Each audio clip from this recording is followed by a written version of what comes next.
Olá, meu caro amigo e seguidor. Seja bem-vindo à nossa live diária da Reflexão Matinal, onde eu convido você para irmos em direção ao nosso coração para lá, como jardineiros espirituais, elevar templos às nossas virtudes, fazendo-as crescer, florescer e frutificar, pois são elas que nos alimentam, que nos impulsionam nesta longa jornada em busca da felicidade. Jornada essa que não começou agora, não. Já tivemos centenas, dezenas, milhares de encarnações sobre o planeta, em todos os continentes, em todas as raças também. Já fomos brancos, negros, amarelos, vermelhos, peles vermelhas, enfim. E também já encarnamos nos dois sexos, tanto como homem como mulher.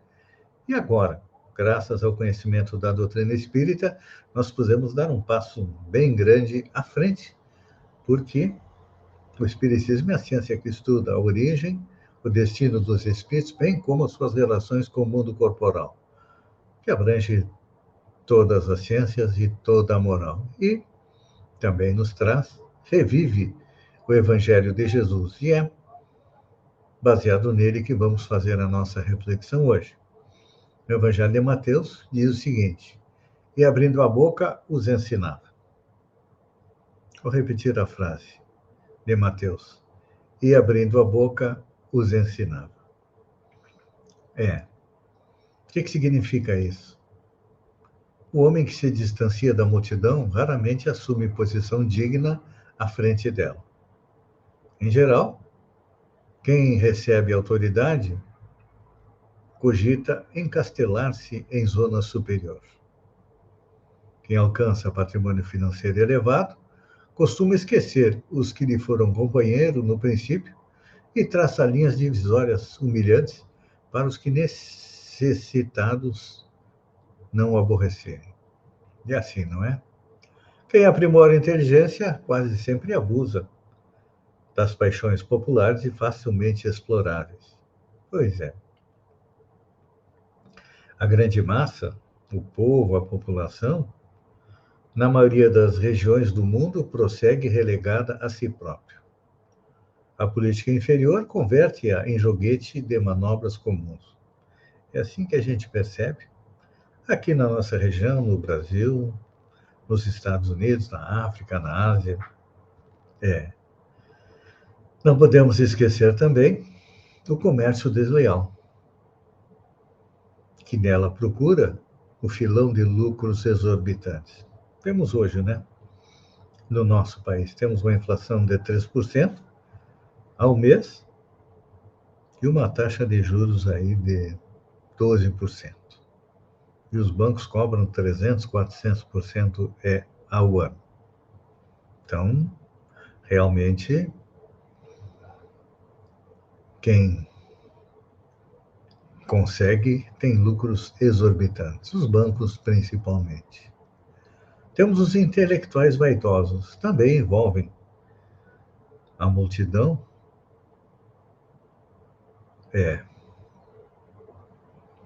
E quando a gente analisa tudo isso, o que a gente percebe? Em todas as épocas, a multidão é sempre objeto de escárnio ou de desprezo pelas necessidades espirituais que lhe caracterizam o movimento e as atitudes. Raríssimos são os homens que ajudam a multidão a escalar o monte iluminativo e pouquíssimos mobilizam recursos de amparo social. Mas alguém conseguiu fazer isso muito bem. Pois é. Jesus veio ao planeta para nos mostrar que a felicidade, o seu reino, não era deste mundo. E que a pátria espiritual nos aguarda, desde que tracemos aí um aprendizado, desde que consigamos mobilizar os nossos recursos, tanto financeiros, intelectuais e morais, para a conquista da verdadeira felicidade. Pois é, e Jesus nos deu a fórmula de tudo isso. E qual é a fórmula? o auxílio eficiente.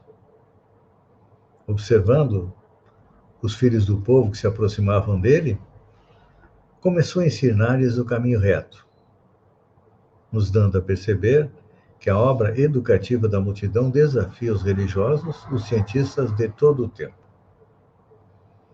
E nós ainda não conseguimos auxiliar a multidão, ou conseguimos não, porque a maioria de nós, e eu me incluo também, está naquele grupo que ainda não conseguiu auxiliar a multidão. Tentamos.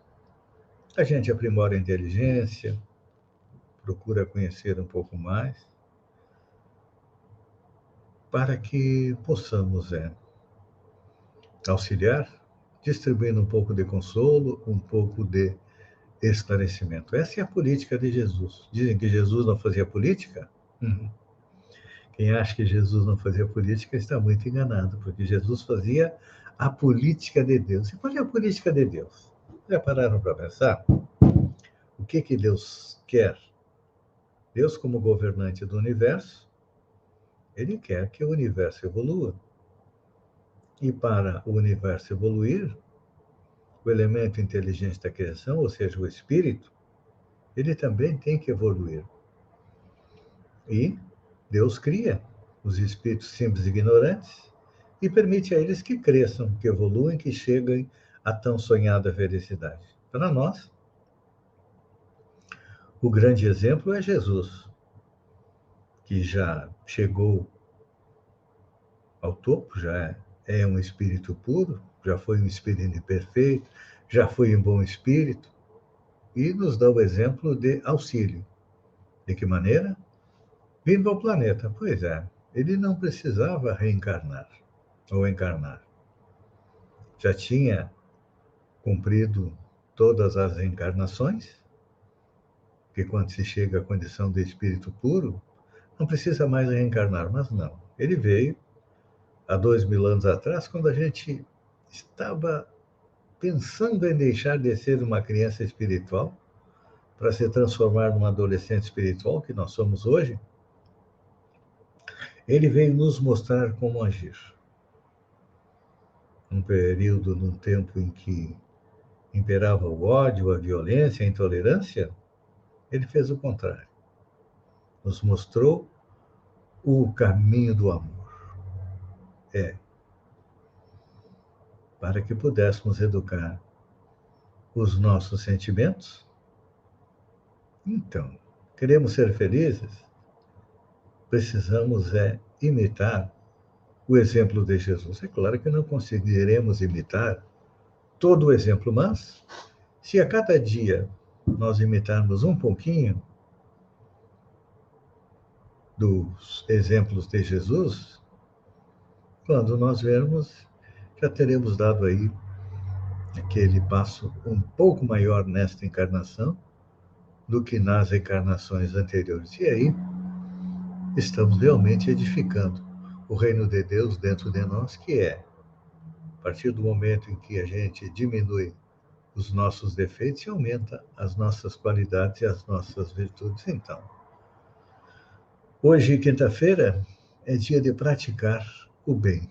Procure auxiliar aqueles que precisam, não só com dinheiro, não, mas com um abraço, uma palavra amiga,